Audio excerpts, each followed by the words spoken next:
अस्सलाम वालेकुम। मैं हूं प्रोफेसर रफरफ हज ट्रेनिंग प्रोग्राम के अगले मरहले के साथ। अ, हज के लिए आप अपनी सेहत का किस तरह से ख्याल रखें ताकि मनासिक की अदायगी में आप इंतहाई हशाश बशाश और पूरे खुशू व खुशू के साथ वो अदायगी कर सकें। तो आज चंद बातें उस हवाले से करेंगे। देखिए, सबसे पहला काम जो मैंने आपको पहली किस्त में भी बताया था, पहले प्रोग्राम में, कि अभी से पैदल चलने की आदत डालें, नंबर वन। नंबर टू, जो चप्पल आपने वहाँ इस्तेमाल करनी है हज के दौरान अयाम में, वो चप्पल पहन के जो नई वहाँ जाके इस्तेमाल करनी है, नो, इसमें कोई शरई ऐसी बात नहीं है। आप उस चप्पल का इस्तेमाल यहाँ पे करें ताकि आपके पाँव उसके आदी हो जाए और आप कंफर्टेबल हो जाए।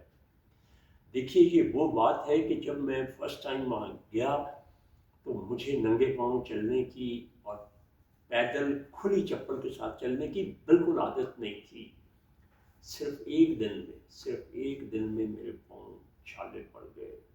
अगले दिन मैंने जो कोशिश की तो पाँव ज़ख्मी हो गए, यानी वो छाले पड़ने के बाद खून निकल आया पाँव से। तो अंदाज़ा कीजिए कि फिर मैंने अपने मनासिक की क्या अदायगी की होगी।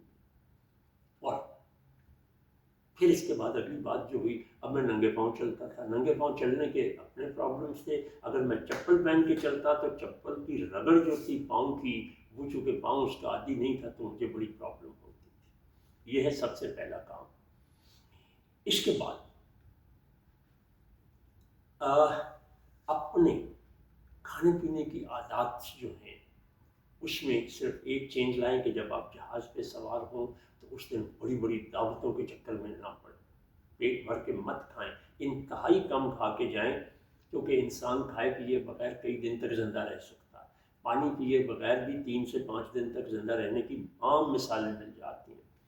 देखिए, एयरपोर्ट जो है वहाँ पे आप जिस सवार जहाज़ में होते हैं वहाँ 100, 200, 300, 400, 500 उसमें मुसाफिर होता है। उसके बाथरूम कितने होते हैं, अक्सर को उसका यूज़ ही नहीं आता। अल्हम्दुलिल्लाह सुम्मा अल्हम्दुलिल्लाह पिछले 40 साल में मुझे कभी भी ट्रैवलिंग के दौरान ज़रूरत महसूस नहीं हुई। क्यों? कि मैं अपनी ज़रूरियात से फ़ारिग होकर और खाने पीने को इंतहाई महदूद रख के जाता हूँ।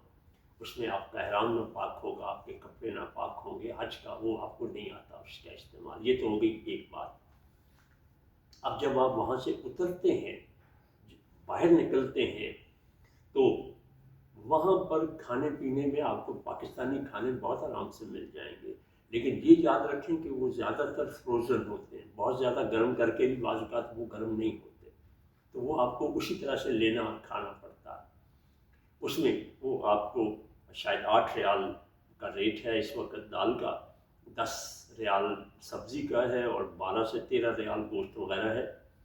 उसमें 3 रोटियाँ वो बड़े साइज़ की होती हैं। अगर आपसे ख़राब होनी है, आप अकेले हैं किसी भी वजह से, तो किसी दूसरे को शामिल करें। वो सालन भी बहुत होता है और 3 रोटियाँ भी एक आदमी के लिए इंतहाई ज़्यादा हैं। तो कोशिश करें 2 या 3 लोग मिलकर वो खाएं।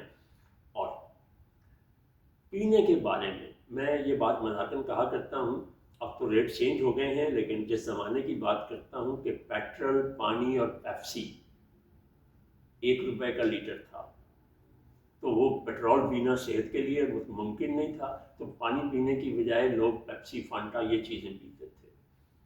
वहाँ अगर आप ठंडा पानी नहीं पिएंगे, कोल्ड ड्रिंक नहीं पिएंगे, तो यकीन कीजिए बहुत ज़्यादा इम्कान है कि वहाँ जाके जो लोगों को बुखार ज़रूर होता है वो आपको नहीं होगा।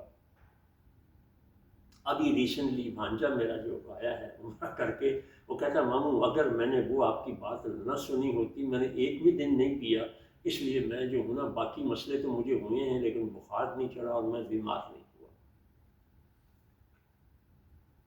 इसके बाद वहाँ पर जो आपका क़याम है खुदा के लिए, मैंने वहाँ देखा लोगों को, अभी भी आता हूँ तो जो हमारी पाकिस्तानियों की आदत है, कितने चले हैं रोटी खान, कितों आया रोटी खा के, कितने जाना ही रोटी खान, जीना मरना हर चीज़ को हमने उसके साथ मुंसलिक कर दिया है। वहाँ आप होटल मत ढूंढें, सादा तरीन ग़िज़ा खाएँ, क्योंकि वहाँ आपके लिए इतना आसान नहीं होगा।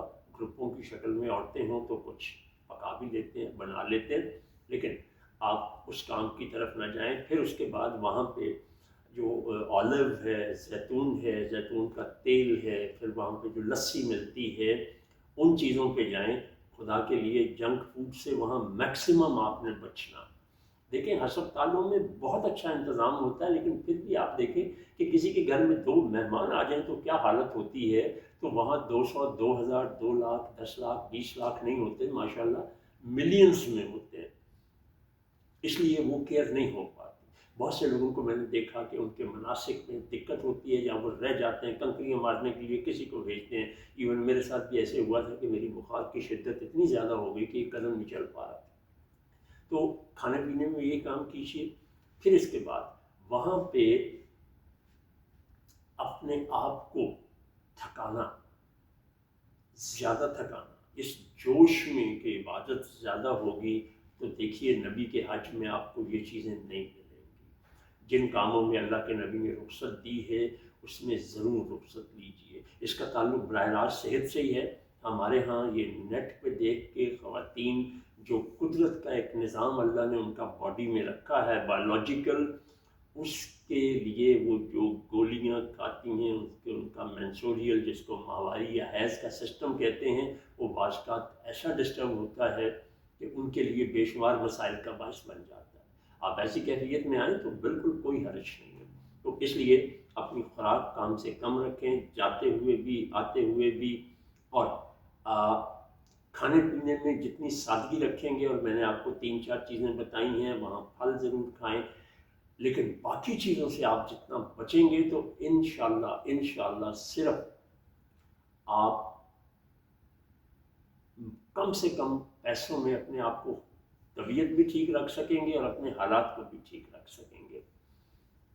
تو اپنے سونے کا بھی خیال رکھیں، اور زیارات پہ جانا ہے سب کچھ جائیں، لیکن جو میں نے آپ کو بنیادی چیزیں بتائی ہیں کہ پیدل چلنے کی عادت ڈالیں، تو آپ کو بہت سارے مسئلوں سے انشاءاللہ بچت رہے گی۔ بہت شکریہ۔